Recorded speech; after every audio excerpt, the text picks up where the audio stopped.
നമസ്കാരം സർ. നമസ്കാരം. സർ, ഈ ലഹരി മാഫിയക്കെതിരായ സംസ്ഥാന വ്യാപകമായി ഓപ്പറേഷൻ ഡി ഹണ്ട് എന്ന പേരിൽ കേരള പോലീസ് ഒരു പരിശോധന നടത്തുന്നുണ്ട്. ഒരുപാട് പേർ അല്ലെ നമ്മളെ പേടിപ്പിക്കുന്ന രീതിയിലുള്ള കണക്കുകളാണ് വരുന്നത്, പിടിയിലാകുന്നുണ്ട്. ഈ ഓപ്പറേഷൻ ഡി ഹണ്ടിനെ കുറിച്ച് സാറിന്റെ അഭിപ്രായം എന്താണ്? തീർച്ചയായിട്ടും നല്ലത് തന്നെയാണ്. പക്ഷേ ഈ ഡി ഹണ്ടിന് എന്ത് സംഭവിച്ചിരുന്നു, ഇനി എന്ത് സംഭവിക്കും എന്നുള്ളതും കൂടെ ഒരു പ്രസക്തമായ ചോദ്യമാണ്. ഞാൻ മനസ്സിലാക്കുന്നിടത്തോളം ഇത് ഇപ്പൊ തുടങ്ങിയതല്ല. 2-3 വർഷങ്ങൾക്ക് മുൻപ് കേരള പോലീസിന്റെ ഒരു നോൺ പ്രോജക്റ്റ് ആണ് ലഹരിക്കെതിരെയുള്ള തീവ്രമായ ഒരു പ്രോജക്റ്റ് തന്നെയാണ് പ്രോജക്ട് ഡി ഹണ്ട് എന്ന് പറയുന്നത്. എന്നോ അത് തുടങ്ങി, എന്നോ അത് ചത്തുപോയി. ഇപ്പോ പ്രശ്നമായി കഴിഞ്ഞപ്പോൾ അതിനെ പുനരുജ്ജീവിപ്പിച്ചു എന്ന് വേണം നമുക്ക് കരുതാൻ. പഴയ വാർത്തകളൊക്കെ നമ്മൾ നോക്കുകയാണെങ്കിൽ ഇങ്ങനെയുള്ള ചില വാർത്തകളൊക്കെ നെറ്റിൽ കാണാനുണ്ട്. ഡി ഹണ്ടിന്റെ ഭാഗമായിട്ട് പണ്ട് പിടിച്ചിരുന്നു 2022-ലായിക്കോട്ടെ, 2023-ലായിക്കോട്ടെ, 2024-ലൊക്കെ കുറേശ്ശെ പിടിച്ചു. ഇപ്പോ നമുക്കറിയാം, നമ്മുടെ ഇപ്പം സമൂഹ മാധ്യമങ്ങളോ ചാനലുകളോ അല്ലെങ്കിൽ പത്രങ്ങളോ ഒക്കെ വായിക്കുകയാണെങ്കിൽ എല്ലാ ദിവസവും കഴിഞ്ഞ കുറച്ച് ദിവസം, ഇപ്പോഴത്തെ കാര്യമല്ല പറഞ്ഞത്, കുറച്ച് നാളുകളായിട്ട് 1-2 മാസമായിട്ട് ലഹരിയുടെ ഉപയോഗം കൂടി വരുന്നതായിട്ട്, അതുകൊണ്ട് അക്രമം വരുന്നതായിട്ട് പറയുന്നു. പലപ്പോഴും മാനസിക രോഗ വിദഗ്ധന്മാർ പറയുന്നു ലഹരി മഹാപെശകായി മാറിക്കൊണ്ടിരിക്കുന്നു എന്ന് പറഞ്ഞു. നമ്മൾ തന്നെ ഒരു പ്രോഗ്രാം മുമ്പ് ചെയ്യേണ്ടായി ലഹരിയുടെ ഒരു ഓവർ യൂസിനെ പറ്റി. അപ്പൊ അങ്ങനെ ഫെബ്രുവരി 8 എനിക്ക് തോന്നുന്നു ഫെബ്രുവരി 22 വീണ്ടും കേരള പോലീസ്, അതായത് ഇപ്പോഴത്തെ DGP അദ്ദേഹത്തിന്റെ നമ്മുടെ ഇപ്പോഴത്തെ DGP-യുടെ നേതൃത്വത്തിൽ ഇൻസ്ട്രക്ഷൻ ലെവലില് മനോജ് എബ്രഹാം, ADGP ആയിട്ടുള്ള മനോജ് എബ്രഹാം ആണ് ഇതിന്റെയും കൂടെ ചാർജ്, ഡ്രഗ്സിന്റെയും നർക്കോട്ടിക്സിന്റെയും കൂടെ. അപ്പം അവര് തുടങ്ങിയിട്ടുള്ള ഒരു പുതിയ അതായത് ഇതിനെ പുനരുജ്ജീവിപ്പിച്ച പരിപാടിയാണ് ഫെബ്രുവരി 22 തുടങ്ങി ഇന്നും ആക്റ്റീവായിട്ട് നിൽക്കുന്ന ഈ ഓപ്പറേഷൻ ഡി ഹണ്ടിന്റെ ഇപ്പോഴത്തെ ഫേസ്. അങ്ങനെ പറയുന്നതായിരിക്കും കുറച്ചും കൂടെ ശരി. ഒരു കാര്യം നമ്മൾ മനസ്സിലാക്കണം, ഇത്രയും ദിവസത്തിനകത്ത് 4000 കേസുകൾ രജിസ്റ്റർ ചെയ്തിട്ടുണ്ട്. 4000-ഓളം കേസ്. ഞാൻ എക്സാക്ട് നമ്പർ പറയാത്തതാണ്. 4000 കേസുണ്ട്. 4200 അറസ്റ്റ് നടന്നിട്ടുണ്ട് ഈ പറയുന്ന വളരെ കുറച്ച് സമയം. ഫെബ്രുവരി 22-ന് ശേഷം ഇന്നലെ വരെ ഉള്ള കണക്കുകൾ നമ്മൾ റിലീസ് ചെയ്തിരിക്കുന്ന 4200 പേരെ അറസ്റ്റ് ചെയ്തു. ഈ കാലഘട്ടത്തിൽ കേരളത്തിനകത്ത് പിടിച്ചെടുത്തിരിക്കുന്നത് 154 കിലോഗ്രാം കഞ്ചാവാണ്. MDMA എന്ന് പറഞ്ഞാൽ 1.312 കിലോഗ്രാം. ഇത് വലിയ എമൗണ്ട് ആണ്. Hashish oil 18 gram, brown sugar ഏകദേശം 2 ഗ്രാം, ഹീറോയിൻ 13 ഗ്രാം. ഇത്രയും ഈ കുറഞ്ഞ കാലയളവിൽ ഇത്രയും 4000-ഓളം പേരെ അറസ്റ്റ് ചെയ്തതിനകത്ത് അവരുടെ കൂടെ പിടിച്ചെടുത്തിരിക്കുന്നതാണ്. ഇതെങ്ങനെയാന്ന് പറഞ്ഞു കഴിഞ്ഞാല് രഹസ്യമായി വിവരം ശേഖരിച്ചു. അതായത് നമ്മുടെ പോലീസിന് വേണമെന്ന് വെച്ചാൽ ഇഷ്ടം പോലെ രഹസ്യമായിട്ട് കാര്യങ്ങൾ, ഒരു രഹസ്യ വിവര ശേഖരമില്ലാതെ ഒരു പോലീസിന് പ്രവർത്തിക്കാൻ പറ്റൂല. നിങ്ങൾ അനങ്ങിയാൽ അവിടെ അറിയണമെന്നാണ് വൈപ്പ്. അങ്ങനെയാണ് പോലീസിന്റെ സംവിധാനം. അപ്പൊ രഹസ്യ വിവരം ശേഖരിച്ച് സംശയിക്കുന്ന അവരെ പറ്റിയുള്ള വിവരങ്ങൾ കൃത്യമായി സ്വീകരിച്ചതിന് ശേഷം അവരെ കൃത്യമായി നിരീക്ഷിക്കുകയും, നിരീക്ഷിച്ചു കഴിഞ്ഞതിന് ശേഷം സംശയമുള്ളവരെ ചെക്ക് ചെയ്ത്, സംശയമുള്ള സ്ഥലങ്ങളിൽ ചെക്ക് ചെയ്ത് പിടിക്കുകയും ചെയ്തെന്നാണ് പറയുന്നത്. എന്റെ ഏറ്റവും വലിയ സംശയം, എന്തുകൊണ്ട് ഇത്രയും ദിവസം ഒരു ഗ്യാപ്പ് വന്നു?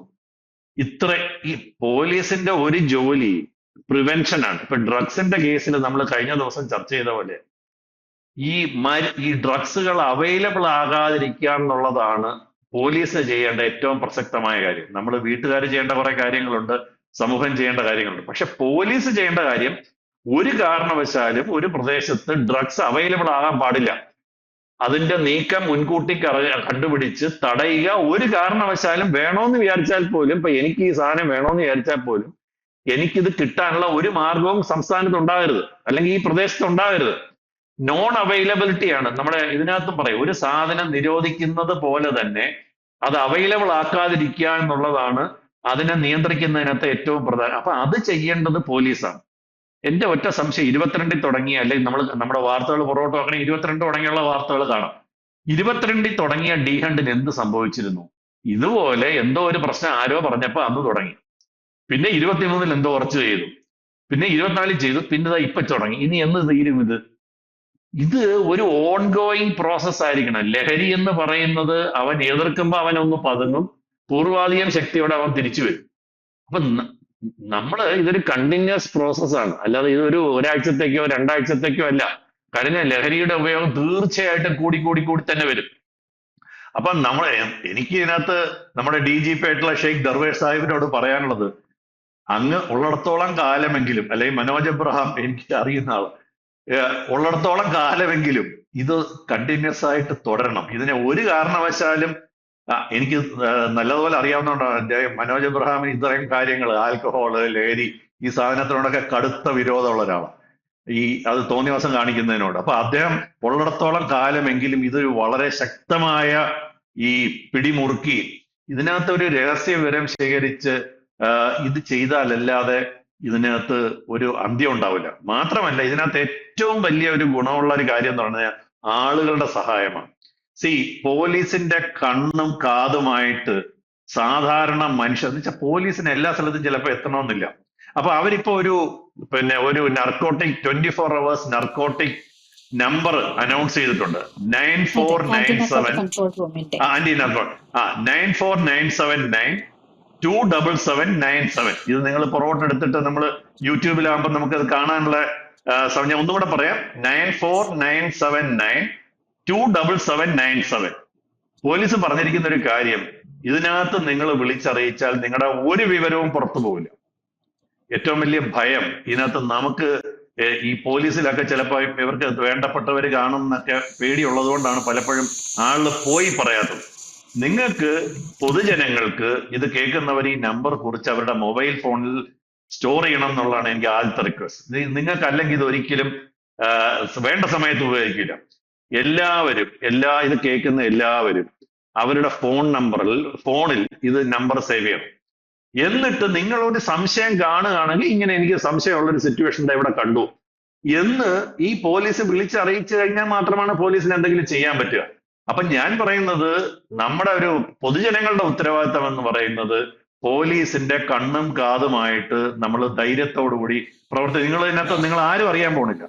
എന്നുവെച്ചാൽ പോലീസിന് ഇൻഫർമേഷൻ കിട്ടിയാൽ മാത്രമേ, എനിക്ക് തോന്നുന്നില്ല ഒരു പോലീസില്, നമുക്കറിയാം വെളിയിലൊക്കെ ഇങ്ങനെ ആളുകൾ പറയാറുണ്ട്, ഈ പോലീസിന് ഇതിനകത്ത് കുറച്ച് അടുത്ത ലെവലിൽ അത് വരും. എന്നുവെച്ചാൽ പോലീസ് ഇവരുടെ കാശും മേടിച്ചിട്ട് തൽക്കാലമെങ്കിലും കേരള പോലീസിൽ അങ്ങനെ ഒരു സംവിധാനം ആയിട്ടുണ്ടെന്ന് ഞാൻ വിശ്വസിക്കുന്നില്ല. അപ്പൊ അതുകൊണ്ട് തീർച്ചയായിട്ടും ഇത് വിളിച്ച് പറഞ്ഞ് പോലീസിന് ഇൻഫർമേഷൻ കൊടുക്കേണ്ടത് വളരെ വളരെ പ്രസക്തമായ ഒരു കാര്യമാണ്.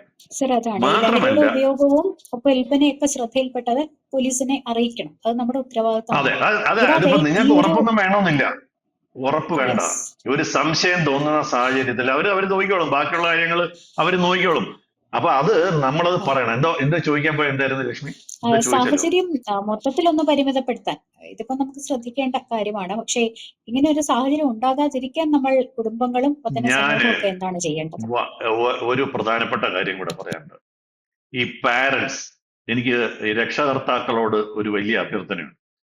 ദയവ് ചെയ്ത് നിങ്ങളുടെ മകനും മകളും, അതിപ്പോ ഏത് പ്രായമായാലും ശരി, ഇതിന് അടിമപ്പെടാനും ഇത് പരിചയപ്പെടാനുമുള്ള സാധ്യതയുണ്ടെന്ന് നിങ്ങൾ തിരിച്ചറിയണം. ഇത് വളരെ വളരെ പ്രസക്തമാണ്. ഈ പോലീസിന്റെ നിരീക്ഷണം പോലെ നിങ്ങളുടെ കുട്ടികളെ നിങ്ങൾ നിരീക്ഷിക്കേണ്ടത് വളരെ ആവശ്യമാണ്. അതിനകത്ത് തെറ്റൊന്നുമില്ല. ഇടയ്ക്കിടയ്ക്ക് ചില സാധനങ്ങൾ, ഇതൊക്കെ സായിപ്പ് പറയും ചെക്ക് ചെയ്യാൻ പാടില്ല, അവരുടെ പ്രൈവറ്റ് ആയിട്ടുള്ള സാധനങ്ങൾ പരിശോധിക്കുന്നത്. ഞങ്ങളുടെ സുഹൃത്തുക്കളോട് പറഞ്ഞിരുന്നൊരു കാര്യമുണ്ട്. പാൻസിന്റെ പോക്കറ്റിൽ ഇവർ നനയ്ക്കാൻ ഇടുമ്പോൾ പാൻസിന്റെ പോക്കറ്റ് മലർത്തി നോക്കണം. അതായത് അതിനകത്ത് ഇതിന്റെ കിട്ടും. ഇനി ഇത് കേട്ട് കഴിഞ്ഞിട്ട് അമ്മമാര് അതും കൂടെ പരിശോധിക്കുന്നുണ്ടോ? എന്തായാലും എന്നാലും ഞാൻ പറയുന്നത്, ഈ നമ്മൾ നനയ്ക്കാനിടുമല്ലോ, നനയ്ക്കാനിടുമ്പോൾ കുട്ടികളുടെ പോക്കറ്റ് ഒന്ന് പരിശോധിക്കുന്നത് നല്ലതാണ്. കുട്ടികൾ റൂമിൽ അടച്ചിരിപ്പുണ്ടെങ്കിൽ അത് ശ്രദ്ധിക്കണം. കുട്ടികൾ വെളിയിൽ പോയിട്ട് അസമയത്താണ് തിരിച്ചു വരുന്നതെങ്കിൽ ശ്രദ്ധിക്കണം. ഇനി നിങ്ങൾക്ക് രഹസ്യമായിട്ട് ഒരു കാര്യം കൂടെ ഞാൻ പറയാം. ഇന്ന് ഈ നാർക്കോട്ടിക്സ് നിങ്ങൾ വിചാരിച്ചാലും ചെക്ക് ചെയ്യാൻ പറ്റും. പോലീസ് ഒന്നും അറിയണ്ട. സംശയമുണ്ടെങ്കിൽ മകനെ വിളിച്ചുകൊണ്ട് പോയി നല്ല ലാബുകളിൽ പോയി ഇത് ഏതെങ്കിലും കഴിച്ചിട്ടുണ്ടോ എന്ന് അറിയാനുള്ള ടെസ്റ്റുകൾ ഇന്ന് അവൈലബിൾ ആണ്.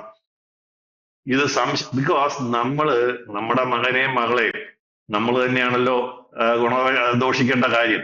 സംശയമുണ്ടെങ്കിൽ അവരെ പറഞ്ഞ് മനസ്സിലാക്കി, എനിക്ക് നീ പറയുന്നത് വിശ്വാസമില്ല, നീ എന്റെ കൂടെ നീ കഴിച്ചിട്ടില്ലല്ലോ, പ്രശ്നമില്ലല്ലോ, ഉപയോഗിച്ചിട്ടില്ലല്ലോ, വാ, ബ്ലഡ് ചെക്ക് ചെയ്യണം. ബ്ലഡ് ചെക്ക് ചെയ്തിട്ട് അവന് പ്രശ്നമൊക്കെ തോന്നുമായിരിക്കും, പക്ഷെ അവൻ വഴിയാധാരമായി പോകുന്നതിനേക്കാൾ എത്രയോ നല്ലതാണ് ഒരു ചെക്ക്.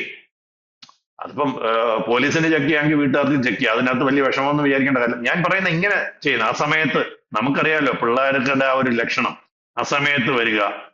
പിന്നെ എല്ലാ ദിവസവും എന്ത് കാര്യം, ഈ കമ്പൈൻ സ്റ്റഡി ഏറ്റവും വലിയ അപകടം പിടിച്ച ഒരു സാധനം. കമ്പൈൻ സ്റ്റഡി, ഈ കമ്പൈൻ സ്റ്റഡി നടക്കുന്നത് പിന്നെ രക്ഷകർത്താക്കളുടെ മേൽനോട്ടത്തിലായിരിക്കും. അല്ലാതെ ഒരു കമ്പൈൻ സ്റ്റഡി വലിയ അപകടമാണ്. ഈ കമ്പൈൻ സ്റ്റഡിയാണ് ആദ്യത്തെ അപകട സാധനം. ഞങ്ങളുമൊക്കെ ഈ കമ്പൈൻ സ്റ്റഡി നടത്തിയിട്ടുണ്ട്. കമ്പൈൻ സ്റ്റഡി പഠിച്ചാല് ഇപ്പൊ ഞാൻ പറഞ്ഞു, ഞങ്ങളൊക്കെ മെഡിസിനും, ഞാൻ പലപ്പോഴും എന്റെ സുഹൃത്തുക്കൾ എഞ്ചിനീയറിംഗ് സ്റ്റുഡൻസിന്റെ കൂടെ പോയിരിക്കാറുണ്ടായിരുന്നു. മെഡിസിൻ അല്ല. അപ്പൊ അതൊരു അപകടം പിടിച്ച സ്ഥലമാണ് കമ്പൈൻ സ്റ്റഡി. 2, sleep over. ഇത് അടുത്തൊരു ഇപ്പോഴത്തെ പിള്ളേരുടെ പുതിയൊരു പരിപാടിയാണ്. ഒരു ദിവസം ഞങ്ങൾ ഇന്നവരെല്ലാരും കൂടെ അവിടെ കൂടുന്നു. ഇതൊക്കെ അപകടം പിടിച്ച പരിപാടികളാണ്. അഥവാ അങ്ങനെ ചെയ്യുന്നുണ്ടെങ്കിൽ അതൊരു നമ്മുടെ ഒരു നിരീക്ഷണവും മേൽനോട്ടവും വേണം. പിന്നെ പുറത്തു പോയാൽ സമയത്തിന് തിരിച്ചു വന്നില്ലെങ്കിൽ, ലക്ഷണം പെശകായി കണ്ടാൽ, ഇവന് എപ്പോഴെങ്കിലും സംസാരിക്കുമ്പം കണക്ഷൻ പോയി എന്ന് നമുക്ക് തോന്നിയാൽ ഉറപ്പായിട്ടും ഇവന്റെ ബ്ലഡ് കൊണ്ടുപോയി ചെക്ക് ചെയ്യണം. ഇത് കണ്ടുപിടിക്കാൻ പറ്റും.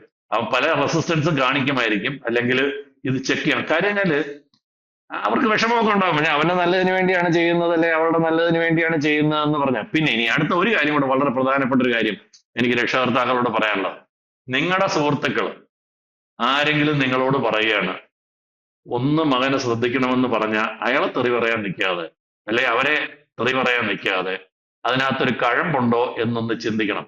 പലപ്പോഴും മാതാപിതാക്കളാണ് ഏറ്റവും അവസാനം കാര്യം അറിയുക. മക്കളുടെ പ്രശ്നം, മക്കൾ ഒരു കുഴപ്പത്തിൽ ചെന്ന് ചാടുകയാണെങ്കിൽ സ്വന്തം മാതാപിതാക്കളാണ് ഏറ്റവും അവസാനം അറിയുക. പലപ്പോഴും അറിയുമ്പോഴത്തേക്ക് സമയം കഴിഞ്ഞു പോകും. ദയവ് ചെയ്ത് നിങ്ങളുടെ കുട്ടികൾ മാലാഖമാരാണെന്ന് വിചാരിച്ചിരിക്കാതെ അപകടത്തിന്റെ സാധ്യതകൾ ഉണ്ടെന്നെങ്കിലും തിരിച്ചറിയാം. പിള്ളേരെ ക്ലോസ് ആയിട്ട് ഒബ്സർവ് ചെയ്യണം. പിള്ളേരുമായിട്ട് വളരെ നല്ല കമ്മ്യൂണിക്കേഷൻ, അവര് പറയുമ്പോൾ അതിനെ തെറി പറയാതെ, ബഹളം ഉണ്ടാക്കാതെ അവരുമായിട്ട് നല്ലൊരു ബന്ധം, കുടുംബ ബന്ധമാണ് ഏറ്റവും പ്രധാനം. കഴിയുമെങ്കിൽ ഒരു നേരത്തെ ഭക്ഷണമെങ്കിലും ഒരുമിച്ച് കഴിക്കണം. ഇതിനകത്തു നിന്നൊക്കെ പല കാര്യങ്ങൾക്കും നിങ്ങൾക്ക് പിടികിട്ടും. അവര് വല്ലതും പറഞ്ഞാൽ അത് കേൾക്കുക, അവനെ വാ തുറക്കുമ്പോൾ തന്നെ അവനെ അടിച്ചിരുത്താതെ. ഇതൊക്കെ ചെയ്തു കഴിഞ്ഞാൽ ഒരു പക്ഷേ ഞാൻ എപ്പോഴും പറയുന്ന ഒരു പക്ഷേ മാത്രം നമ്മുടെ കുട്ടികൾ ഇതിനകത്തൊന്നും ചെന്ന് പാടാതെ രക്ഷപ്പെടാനുള്ള സാധ്യത, വലിയ ഡാമേജ് ഒന്നും ഇല്ലാതെ പഠിച്ച് രക്ഷപ്പെടാനുള്ള സാധ്യതയുണ്ട്. വലിയ അപകടം പിടിച്ച നാളുകളാണ് നമ്മുടെ മുന്നിലുള്ളത്. വളരെ വളരെ കെയർഫുൾ ആയിട്ടിരുന്നാൽ കൊള്ളാം. Thank you.